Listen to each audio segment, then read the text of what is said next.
Relevamiento que asegura que los alquileres están por encima de la inflación, 14% en el primer cuatrimestre y 9,6% para la inflación, Nico. Así es, Sofi, entre enero y abril se calculó que los alquileres subieron en promedio un 14%, estamos hablando de la Ciudad de Buenos Aires, comparado al 9,6% que la inflación registró en los primeros 4 meses. Esto es casi 5 puntos por encima de diferencia en tan solo un tercio de lo que va el año, en tan solo 4 meses. Hay que tener en cuenta también, este estudio también mide qué porcentaje del sueldo le come a al inquilino, claro, justamente de la propiedad. Se calcula que por lo menos en la ciudad está entre el 30 y el 50% de lo que se destina. Casi la mitad del sueldo se destina entonces solamente a alquilar, sin contar los gastos que uno tiene en su casa, ¿no es cierto? Exactamente, estos aumentos impulsados más que nada por las subas de tarifas, gas, electricidad, la de agua, que fue, si bien fue una, se espera una para fin de año también. Y lo que sí, una noticia buena para los inquilinos, que se espera que el ABL este año crezca por debajo de la inflación, por lo menos una buena. Bueno, por lo menos una buena, como decía Nico. Hay que ver lo que sucede en el año, porque recordemos que esto es solo en los primeros 4 meses del año, cuando la inflación ya pasó todo tipo de meta oficial, Nico. Esto también hay que tenerlo en cuenta, ¿no? Exactamente, una inflación que ya se espera que entre este mes y el que viene supere el 15% que había previsto el gobierno, y también aumentos que faltan. Hay que tener en cuenta también que fue entre enero y abril esto, y faltan mayo y junio, que son aumentos donde todavía falta, por ejemplo, el impacto del dólar, que todavía no se vio en la inflación. Hablábamos de este relevamiento, lo hizo Inquilinos Agrupados. Estamos con su titular, Gervasio Muñoz, en línea, para que nos explique un poco justamente esta cifra. Gervasio, ¿deberían preocuparse todos los inquilinos? Buen día. ¿Qué tal? Buen día. Bueno, no sé si preocuparse, pero por lo menos entender que el precio de los alquileres sin regulación nos va a llevar a un lugar muy peligroso, que es lo que estamos empezando a ver: familias que alquilan vivienda, que ya no pueden seguir pagando el alquiler, que tienen que mudarse a un lugar más chico, que tienen que mudarse más lejos, estudiantes que tienen que volver a la casa de los padres. Una situación muy compleja que está al alcance de la mano del Congreso, porque lo único que falta es la media sanción en diputados, pero el proyecto se encuentra completamente cajoneado, y lo que estamos pidiendo entonces es que urgente se trate la ley de alquileres en la Cámara. Sí, eso iba a preguntarte, porque la ley finalmente no avanzó, era una ley interesante para debatir, pero claro, esto no está regulado. Si no está regulado, ahora hay algunos que dicen que una regulación de esta manera puede atentar contra el derecho a la propiedad privada también, porque tiene que haber un libre juego de oferta y demanda en el mercado, digamos, inmobiliario, ¿no?, en este caso. Y bueno, hay dos opciones: seguir con la teoría de que por encima de cualquier derecho está el derecho a la propiedad privada, y que vayamos a una situación de ver muchas más familias en la calle. Digo, ya se ve mucha gente en la calle viviendo con sus muebles. Entonces, que haya casas vacías, muchas más casas vacías, sí, y que sigamos repitiendo que por encima de todo es el derecho a la propiedad privada.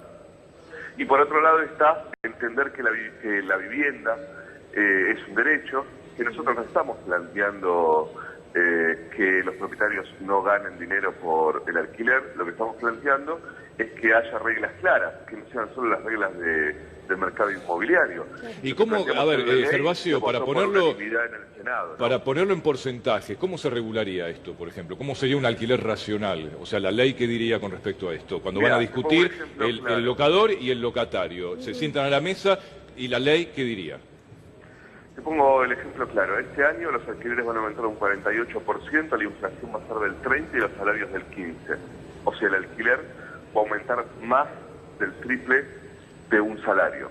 ¿Bien? Y por encima de la inflación.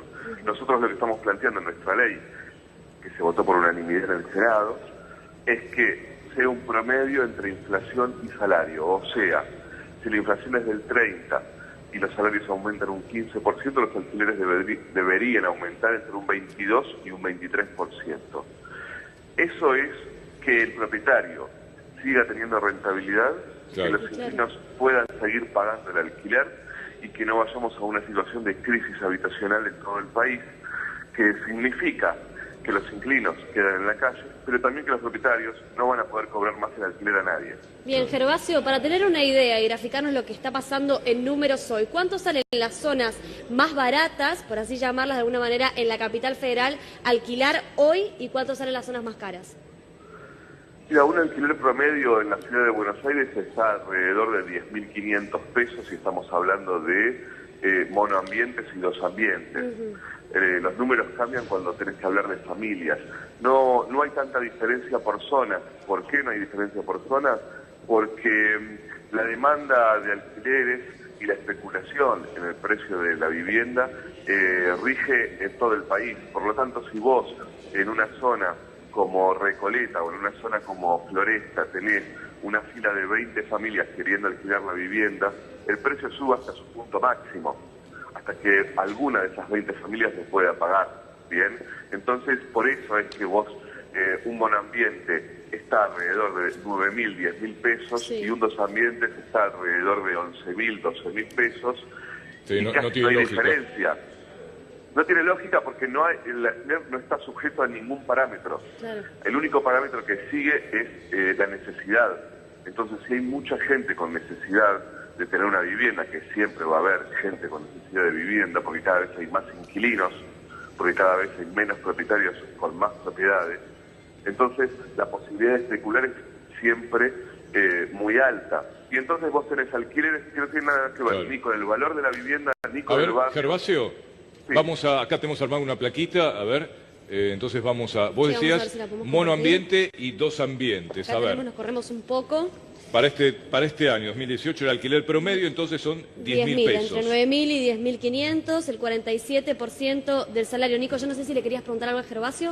Sí, justamente una pregunta relacionada a esto. Hoy la diferencia, según el estudio, se calcula en 5 puntos entre la inflación y lo que subieron los alquileres, y como vos decías, se espera que para fin de año sea mayor la diferencia. ¿De dónde sale justamente esta...? Acá está en la placa, es esto, justamente. O sea, ahora es casi la mitad del mitad. salario, 47%. Y el 61% en 2019 es una barbaridad, 14.800 pesos.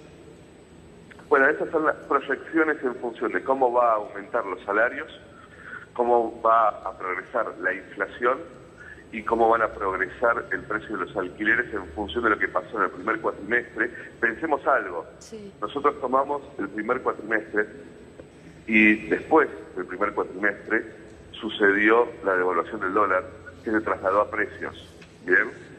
Que recién en estos días se está trasladando a precios. Eso nosotros todavía no lo medimos. La situación es crítica de verdad y hay una ley que soluciona esto en la Cámara de Diputados. Quiero que se entienda bien esto porque si no parece que nosotros solo nos quejamos. Hay una ley en el Congreso Sí. esperando votarse. Los diputados tienen la obligación, tienen la responsabilidad de tratar este tema y no se trata en la Cámara de Diputados. ¿Y por qué No está se tan trata- adormecida esta ley, Gervasio? ¿Cuál es tu opinión con respecto a esto, que esté como medio cajoneada la ley? Porque hay un sector muy grande de los diputados que piensan más en sus negocios privados que en los inquilinos. Esa es la razón. Tenemos el presidente de la comisión, Lipovetsky, Sí. que tiene que poner en tratamiento el proyecto, es el que tiene que firmar, poner en tratamiento el proyecto en la comisión y no lo hace. Y no lo hace porque tiene, por supuesto, intereses en el mercado inmobiliario. Claro. Si no, nos entiende que hace 1 año y medio tiene cajoneada la ley, a pesar de que algunos diputados pidieron el tratamiento y por ley, si hay diputados que piden tratamiento en la comisión, lo tienen que poner en tratamiento. Sí, y No a lo todo hizo. esto, no hay que olvidar también, Gervasio, no es el tema hoy, pero digo también las expensas que a veces no paran de aumentar, sumado al alquiler, las expensas, en algunos casos los mismos inquilinos también tienen que soportar los impuestos, cosa que no debería ser así. Por ejemplo, el ABL, AISA, también lo paga el inquilino, están los contratos de locación, lamentablemente, porque si no te dicen, bueno, no firmes. La verdad que ante juegan con la necesidad también de la gente. Y un fenómeno que vos creo que lo mencionaste al principio también se está dando, sobre todo en los jóvenes, empiezan a compartir, por ahí en un monoambiente viven 3, 4, qué sé yo, porque no les da. No pueden hacer otra cosa. Bueno, sí, es un combo difícil, ¿no? El de las cuentas, el de pagar las cuentas, y creo que es importante entender que si el precio del alquiler no se regula, bueno, vos lo que tenés entonces es que las expensas